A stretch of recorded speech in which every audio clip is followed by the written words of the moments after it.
Tonight, the fallout from Peter Costello's airport incident, the Nine chairman denying he shoved a reporter. An accused sexual predator charged with raping a teenage passenger in his Uber. We'll cross live. Shopkeepers devastated, their businesses torched and attacked as Melbourne's tobacco wars flare again. A visiting grandmother fighting for life after catching a deadly flesh-eating bug. Great fears for celebrity TV doctor Michael Mosley, who's vanished in the Greek islands. And an Aussie equestrian's gold medal dream as the #1 landmark in Paris welcomes the Olympic rings. This is Melbourne's 9 News with Alicia Loxley and Tom Steinfort. Good evening. He's our longest-serving treasurer, one of Australia's best-known politicians and no stranger to the spotlight. But tonight, Peter Costello is facing a media storm after he was accused of assaulting a journalist. The chairman of Nine Entertainment has denied the allegations after the incident at Canberra Airport. Damien Ryan has today's developments. A chairman under pressure. Mr Costello, my name's Liam Mendes from The Australian. Brushing off a reporter's question. Were you aware of the allegations against Mr Wick before he left Nine? And in a mad moment, Peter Costello suddenly becomes the story. Well, you've got to answer the questions, Mr Costello. Don't. You've just assaulted me. It looked out of character for a man who's dealt with the media all his public life. Answered all of your questions today. 11 years as Federal Treasurer, and he never seemed to lose his cool. Can't say anymore. The Nine Entertainment chairman was in the nation's capital to launch the company's new Canberra bureau, with the Prime Minister by his side. Just in case people didn't know I was here, I made sure knew that I was here tonight. And it meant another encounter with the media. Mr Costello, did you assault a journalist at Canberra Airport? And this time, he was treading carefully. Get in front and I'll come and talk to you all right? That's a much better way of doing it. Otherwise you'll fall over each other. And willing to answer questions. It's no assault. As I said before, he was backing backwards. He hit an advertising placard. I did not lay a finger or a fist or anything else on. He's trying to say that I walked into there, but I don't think... you got two guys that saw it. Yeah, so you guys saw that? Yeah. We saw it. Yeah. I did not strike him. If he's upset about that, I'm sorry. Nine chairman Peter Costello denies allegations he assaulted a reporter at Canberra Airport. The media executive this morning was the headline in newspapers and on radio. Boss, you've had a shocker. From a company's point of view, it's not really good when the chairman is accused, let alone acted in the way that he allegedly acted. It was the hot topic amongst politicians. He's no shrinking violet. He's given plenty at his time, and you just got to take it. Peter Costello, I know, is somebody who doesn't have an aggressive bone of that nature in his body. I think it's really important that we treat journalists with respect, and if anyone should know that, it should be the chairman of a major media organisation.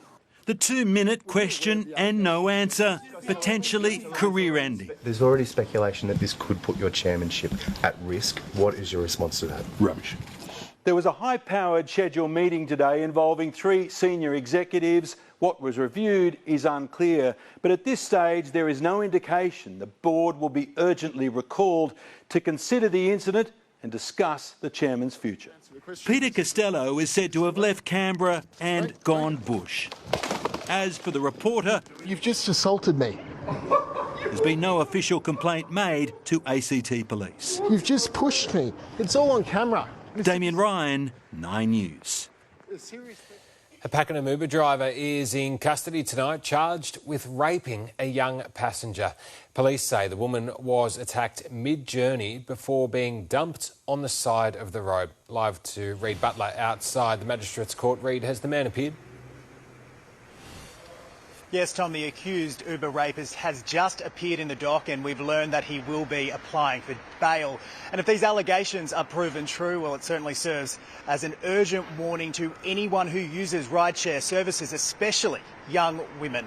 This is what we know from police. The 43-year-old driver, Mohammed Yahya from Pakenham, is alleged to have picked up a 19-year-old woman on the early hours of Monday morning. She just left Caramel nightclub in the city near the Queen Street Bridge. Halfway into her journey home, police say the driver raped his young passenger and dumped her on the side of the road in Batman Street, West Melbourne, just near Victoria Police Headquarters.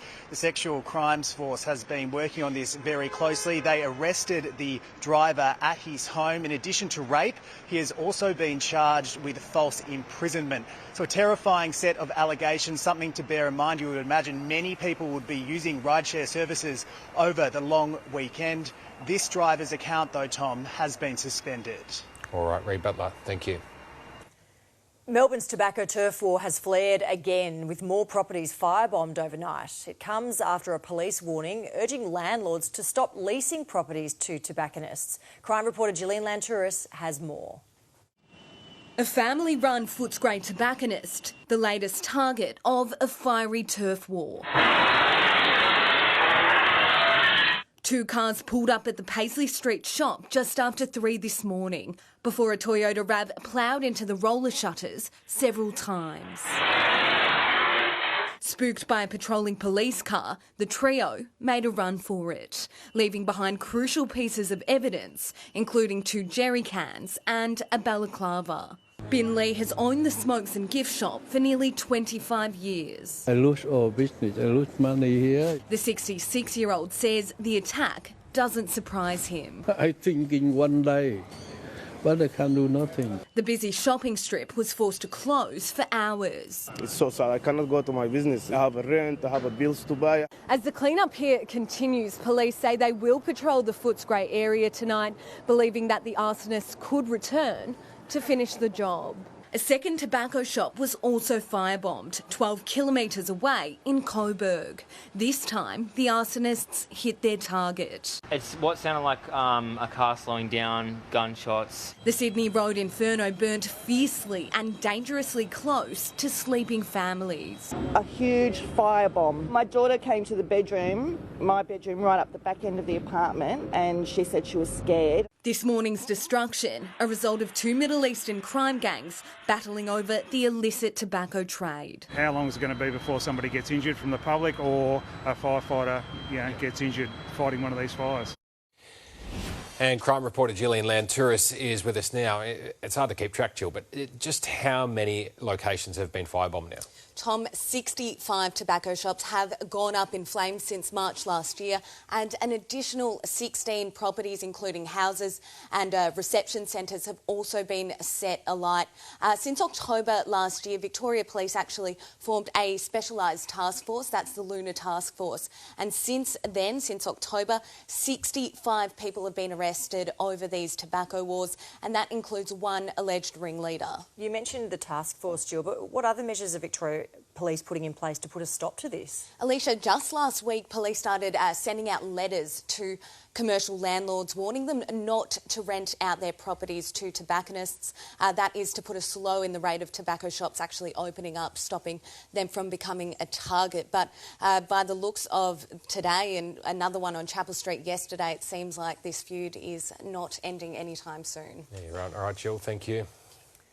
The police are hunting a group of vandals who targeted a Melbourne University building at its main Parkville campus. Police say it happened early this morning after the offenders gained access to the library. They then daubed it with paint. No arrests have been made. A grandmother visiting from overseas has had her hand amputated after catching a rare flesh-eating bacteria. Her family only recently moved to Melbourne and are now holding a bedside vigil. Mimi Becker reports. 74-year-old Carmel Rodrigo is in the fight of her life. She started howling, like screaming with so much pain in her hand. The loving grandmother had travelled from Sri Lanka to visit her family in Melbourne and enjoyed a number of adventures, but just last month was diagnosed with a flesh-eating bacteria, Buruli ulcer, after sudden swelling of her left hand. Like within 2 to 3 hours, really sick. So the doctors came and told me, listen, that your mom is really sick. We really doubt that we could save her life. She's now in an induced coma while doctors have had to amputate her left hand.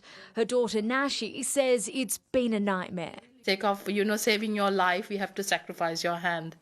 We didn't have any other choice, Mom, but at least you're alive. I just keep on saying that to her. While Carmel's case is extreme, the curable disease has been detected across Melbourne, Geelong and the Mornington Peninsula, with the number of infections increasing across the past 7 years, with a spike in 2023. Despite the increasing cases, it is still a relatively rare disease, so it's worth thinking about it, keeping it in the back of your mind, being alert but not being alarmed. While the family were told Carmel only had a 10% chance of survival, they are still hopeful the grandmother will pull through. The loved ones now focused and taking each day as it comes. They've set up a GoFundMe page to help pay for medical bills, which are expected to cost hundreds of thousands of dollars. I'm hoping that she will be fine to move on with her life. I don't know, but I'm hoping and I have faith. Mimi Becker, 9 News.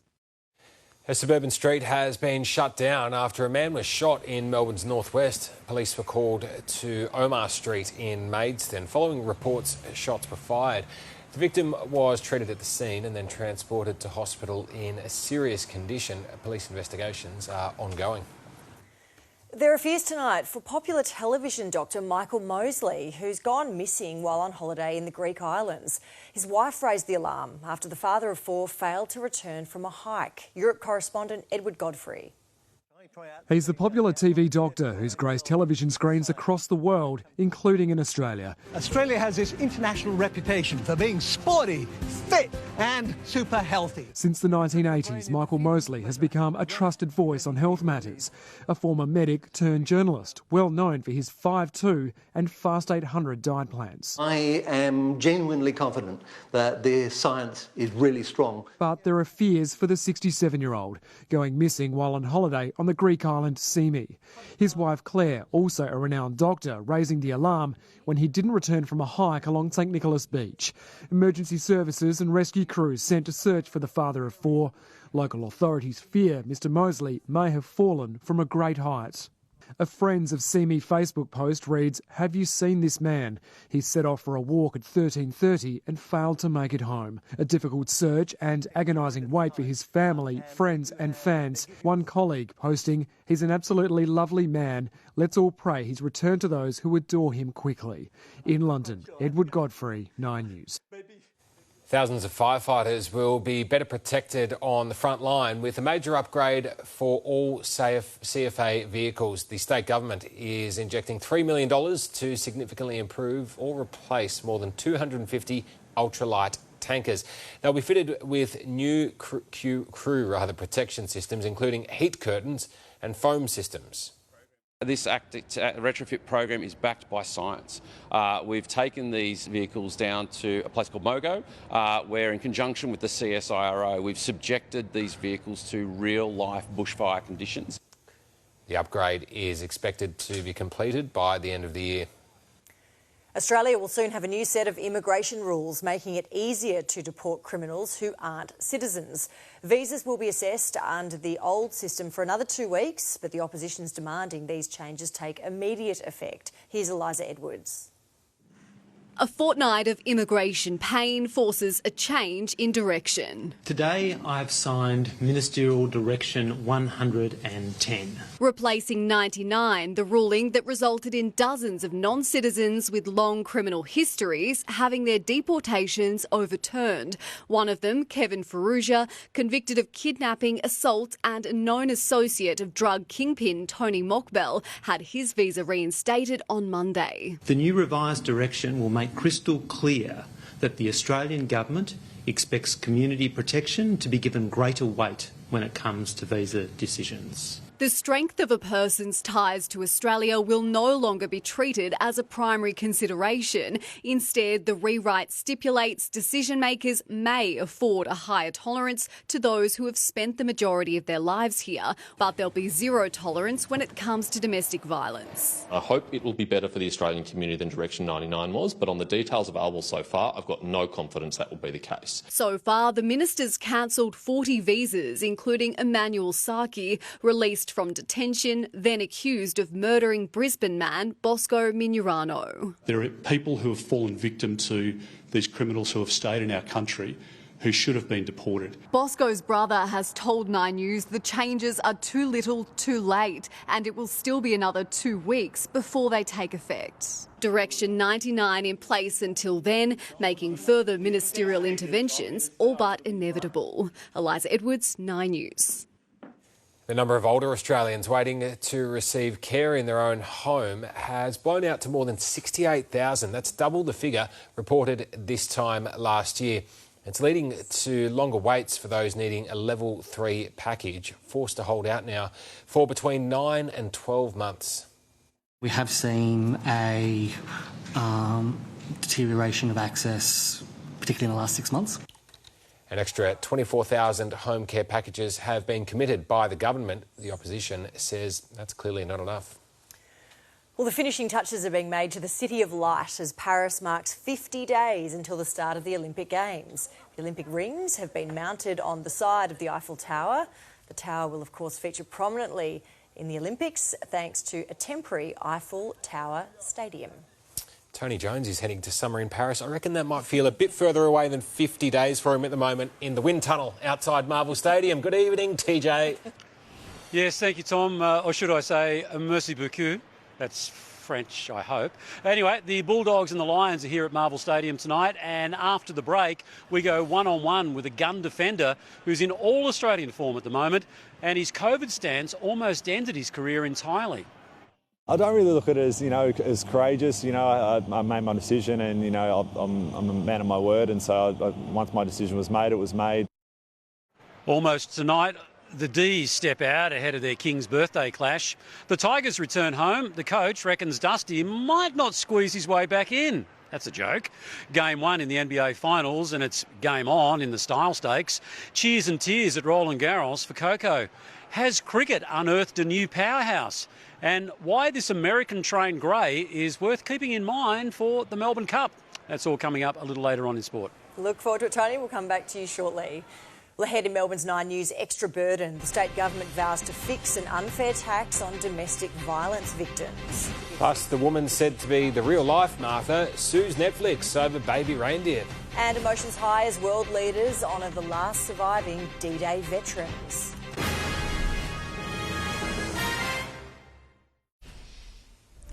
Victorian women who flee a violent home are being charged land tax when they choose to sell. It's drawn criticism from the Family Violence Royal Commissioner, but the Premier is promising to fix it. Mark Santomartino explains.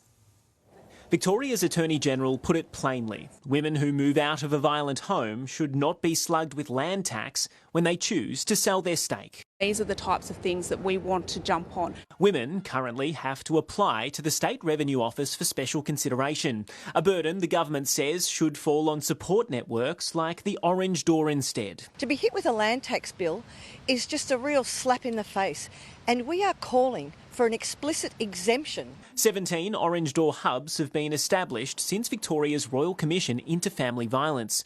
Its chair, Marcia Neave, last night scoffed at Labor's suggestion that all of its recommendations have been fully implemented. I don't agree with that proposition. Sometimes I think that the response is a bit simplistic. We acknowledge absolutely firmly that there continues to be so much more we need to do. And the latest poll suggests Victoria's Premier will have plenty of time to do just that. Jacinta Allen's primary vote may be down to just 35%, but if an election was held today, Labor would win an historic fourth consecutive vote, two-party preferred. Compared to recent polls, this is a backward step for the coalition under John Pesutto, which has not managed to crack a 40% primary vote since Matthew Guy ousted Michael O'Brien and his deputy Cindy McLeish as leaders back in 2021. If Victorians want to see a change of government, they have the power to enact that. They have the power to do that. Mark Santomartino, 9 News. Netflix has been hit with a $255 million lawsuit over the hit TV series Baby Reindeer. A Scottish woman, Fiona Harvey, is suing the streaming service, claiming a character in the show is based on her and that she was falsely depicted as an obsessed stalker. Netflix says it intends to vigorously defend the matter. The last surviving D-Day veterans have been honoured at ceremonies across the beaches of Normandy. US President Joe Biden used the occasion to deliver a rallying cry, urging the world to keep supporting a current battle for freedom in Ukraine. Jessica Millward is in France. Along the Normandy coast, a roll call of world leaders, kings, queens, princes, prime ministers and presidents. Even Hollywood royalty attended D-Day services. But it was the veterans that were the VIPs.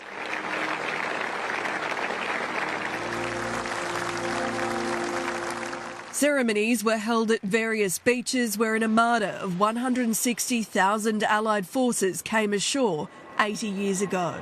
It is with the most profound sense of gratitude that we remember them. The King opening the British service, outgoing Governor-General David Hurley representing Australia, emotions running high.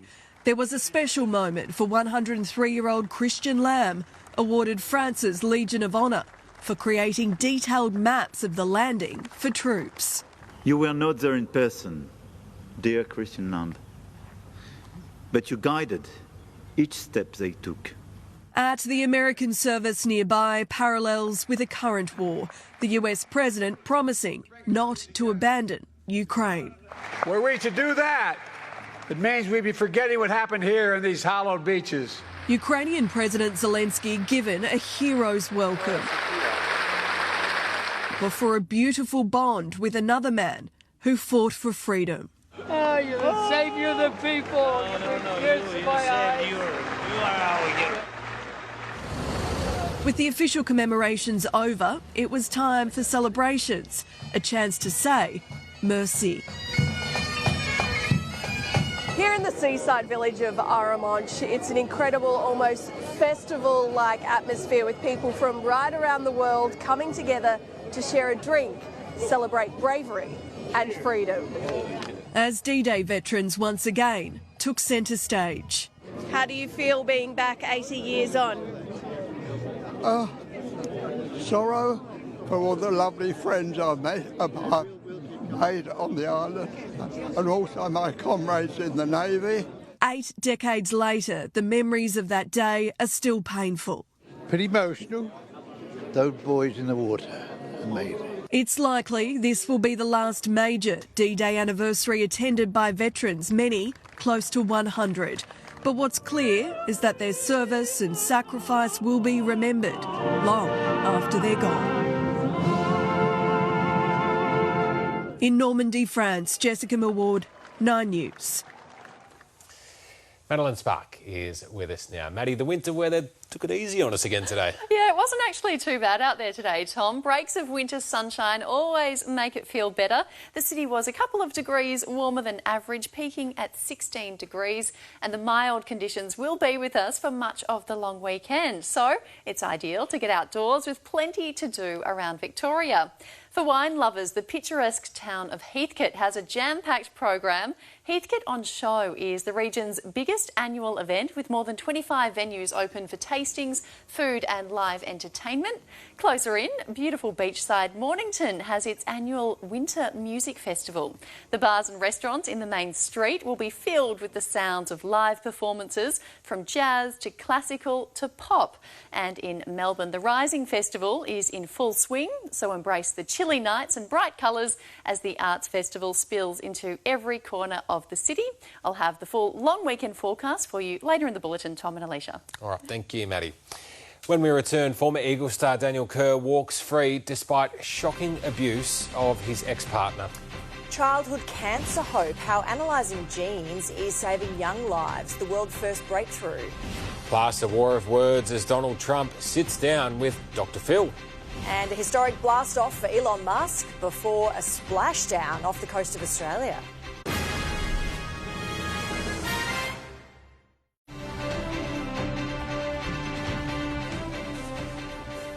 Former Eagles champion Daniel Kerr has avoided jail despite inflicting terrifying violence on his former partner over 6 years. A Perth court was told the 41-year-old assaulted her and was emotionally and financially abusive and cut her bed in half with a chainsaw. The brother of soccer star Sam Kerr was said to be suffering a mental illness at the time. His 4.5-year prison term suspended for the next 2 years. A young boy is the face of a remarkable new approach to treating kids' cancer, finding life-saving drugs by analysing their genes. Doctors today revealed the results of their world-first precision medicine trial. Gabriella Rogers explains. A beaming smile and a remarkable turnaround in health. Scout Bradstreet, now 16 months old, was pulled from the brink of a life-threatening brain cancer. After 7 rounds of the chemo, she had an MRI scan and it showed progression, so Professor Ziegler decided there's better options out there. That option, the Zero Childhood Cancer Program, which analysed the genetics of her high-grade glioma. A specific mutation led them to a lung cancer drug used in adults. The oral medication shrunk her tumour by 30% with no side effects. For the first time in the world, we've been able to treat these children and then follow them for 2 or 3 years and see what the outcome is. 55% of kids with highly aggressive disease had their cancer disappear, achieve partial remission or their disease stabilised. We almost double the response rate and we can double the survival rate. And this is extraordinary. With one tumour tissue sample, experts look for alterations in 24,000 genes. A decade ago, that process took 1 year. The turnaround now is 4 weeks. With time, we learn a lot more. We got much better. The results strengthen the resolve of experts and reinforce the need for continued investment in the program, which is available to all kids with cancer across the country, not just those with aggressive forms of disease. Scout's tumour has stopped growing and... we do normal things, which we didn't for that 7 months during chemo. Gabriella Rogers, 9 News. Popular TV psychologist Dr. Phil has sat down with former US President Donald Trump for a one-on-one interview. It's his first chat since being found guilty of 34 felony counts by a New York court in his hush money trial. Trump took aim at his critics, migrants and Joe Biden's physical health, among other topics. There's a term that I know you've heard many times. It's called Trump derangement syndrome, and nobody's ever seen anything like it. They're releasing the people all over the world, not just South America, from mental institutions and jails and prisons, and they're terrorists coming in by the thousands. So some advisor said, go to the beach, you look great, Joe.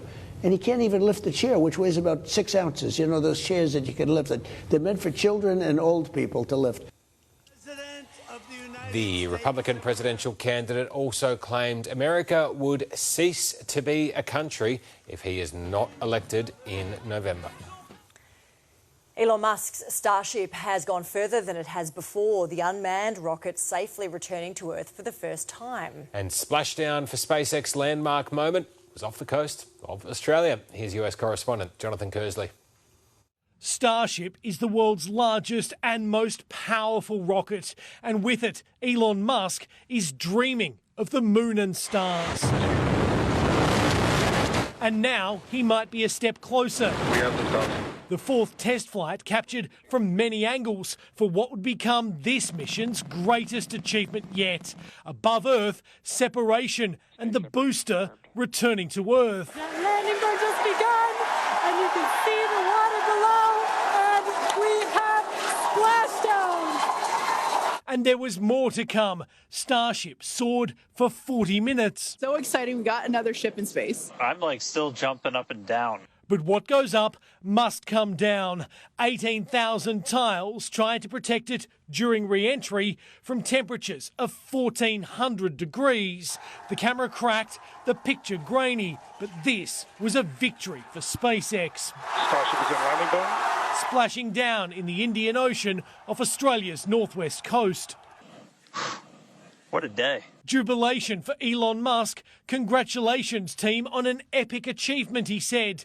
Theirs not the only achievement in space today. Boeing's Starliner docking with the International Space Station after years of delay. And I just want to say a big thanks to family and friends who've lived this for a long time. Mankind soaring towards a new era out of this world. In the United States, Jonathan Kersley, 9 News.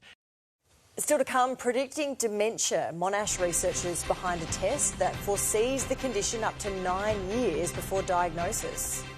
A portrait of a famous Australian writer wins the 2024 Archibald Prize. And equestrian Shane Rose gets back on the horse in time for Paris and isn't ruling out a return of the controversial Mankini.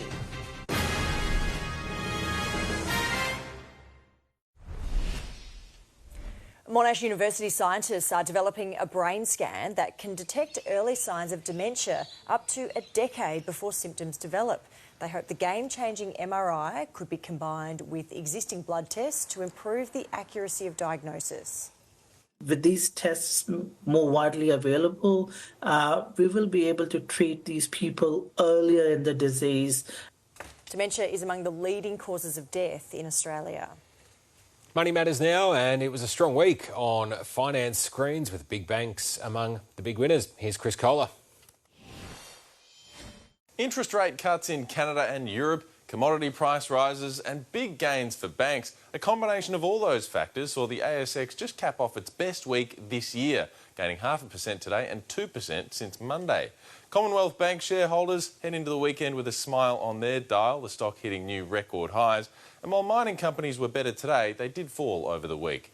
The Australian dollar crept higher today against most major currencies too, but a month ago it was buying $1.10 New Zealand, now down to $1.07. Bit of a sting for those heading over for a holiday this winter.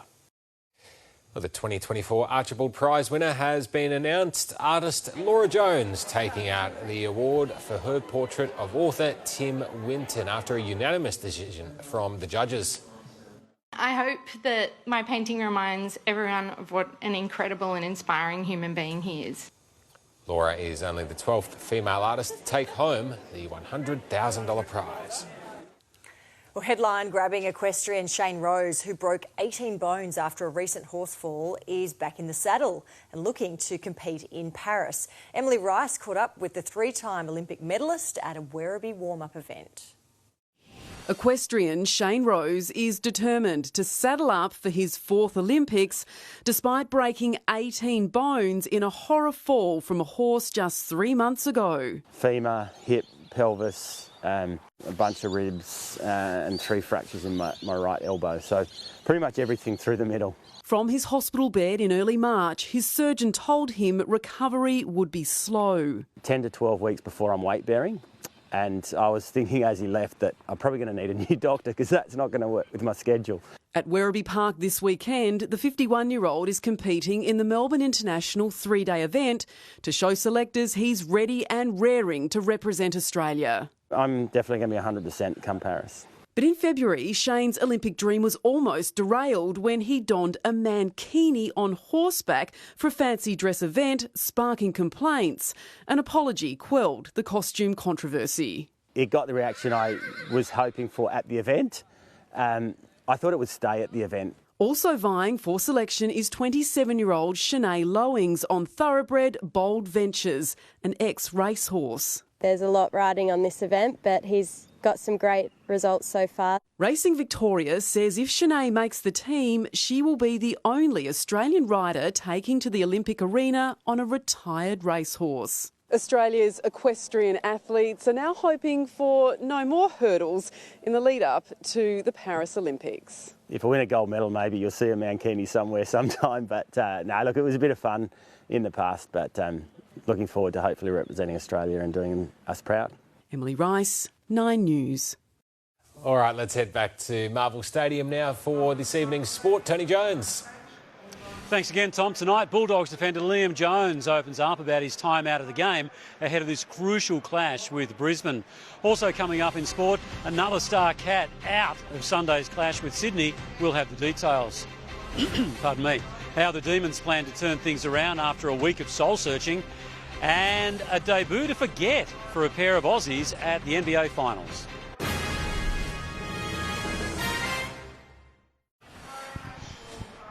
The The Western Bulldogs have the chance to continue their bold revival when they take on Brisbane here at Marvel tonight. That resurgence is due in no small part to defender Liam Jones, who at the moment is certainly in all-Australian form. And as Xander Maguire reports, he's making the most of a second chance after his principals forced him out of the game. 3 years ago, he was on the outer with no feasible road back. It was an abrupt end to a 13-year career. I don't really look at it as, as courageous. I made my decision and, I'm a man of my word. Fatigue from 2 years in football hubs, a move to Queensland ensued, where the embrace of local footy club Palm Beach Currumbin reinvigorated him. I'd never played local football before. They taught me a lot about, being a family club, and inclusion and the community sense of community that they had was awesome. Only for the Western Bulldogs to extend an olive branch, a close relationship with new assistant coach Daniel Pratt, launching him into career best form. I looked at the positives in my game and I guess, seeing those things that I can replicate every week is a lot easier to do than trying to, reinvent the wheel. From his 2008 draft, only Sidebottom, Stanley, Shields, Walters and Bruce remain. And at 33, Jones is likely to outlast them all. I ate really well, all throughout the year, so it's not just an in-season thing. I drink basically no alcohol. Far from the power forwards of the Noosa Tigers or the Surfers Paradise Demons, Jones tonight faces a 201-centimetre Joe Danaher. He's one of those special players that, you have to defend all the way up to the 50-metre line because he can kick them so long. But it pales in comparison to the challenges he's already conquered. In fact, his career is one shaped by unexpected obstacles and the continual reinvention of himself. And remarkably, its most decorated chapter is still writing itself. Xander Maguire, 9 News. Well, confidence is so high at Richmond, there might not be a spot for Dusty Martin to play his 300th next weekend. That's actually not the case, but it didn't stop Adam Uze joking about that possibility after a stirring 8-point win over Adelaide. More from Nat Unides. It's been 10 weeks between drinks, but Richmond is back on the winners list. The Tigers holding off a fast-finishing Adelaide to claim just their second scalp for the season.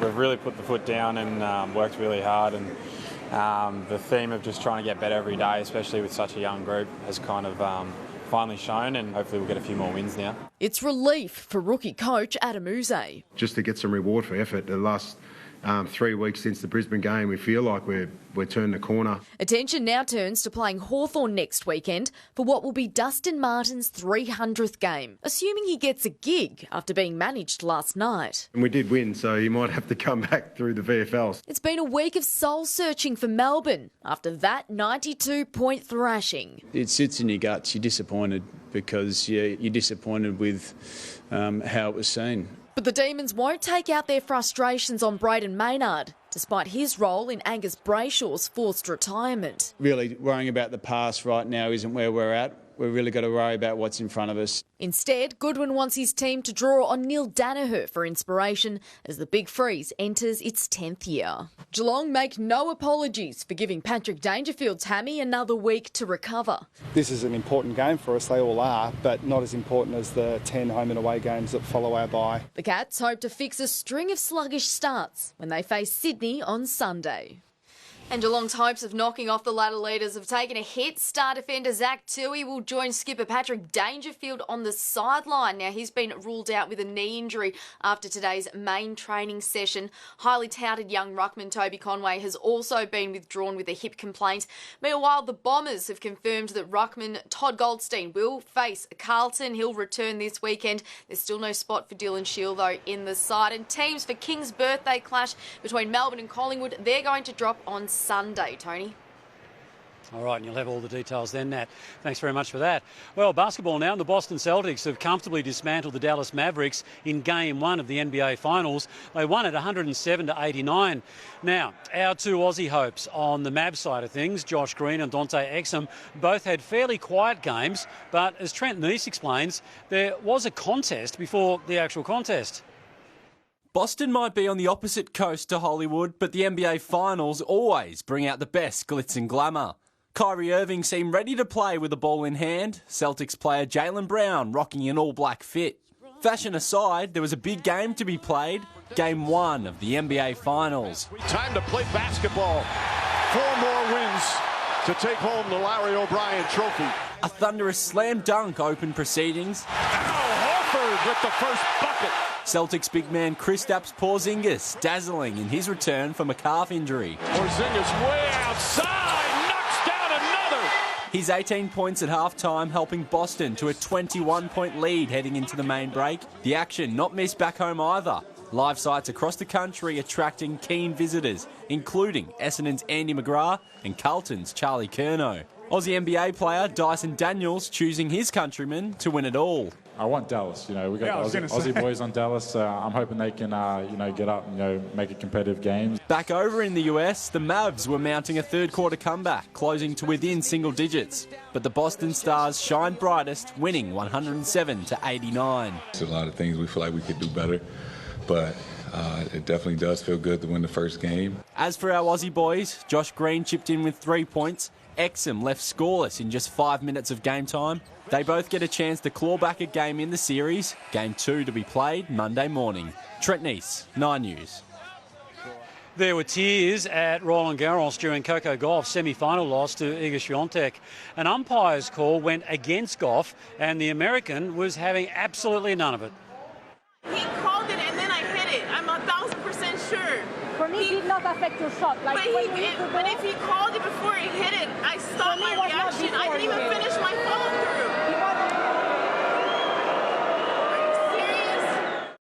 Well, Gauff was later seen wiping tears away. She eventually lost in straight sets and later called for video technology at all events.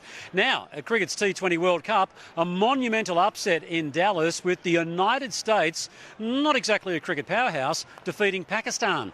Both teams made 159, meaning a super over came into play, which the locals won, sparking those unexpected celebrations. And as we look ahead to the Melbourne Cup, the Grey Wizard is one that we need to keep an eye on. He qualified today by winning a golden ticket at Saratoga in the US. And there was a real Melbourne flavour at the track with our own Matt Hill in the broadcast box. With 50 yards left to go, the Grey Wizard is absolutely flying. Champagne won, the Grey Wizard. Oh, it's very close. Based in America, the Grey Wizard was previously with trainer Aidan O'Brien in Ireland. And guys, that wraps it up from Marvel Stadium. Great stuff, Tony. Have a great weekend. All right, time to check back in with Maddie, and we are all looking forward to the long weekend, Maddie. That's right, we are, Alicia, and it's pretty good news with showers only forecast for one of the 3 days. I'll let you know which one, along with all the long weekend weather, next.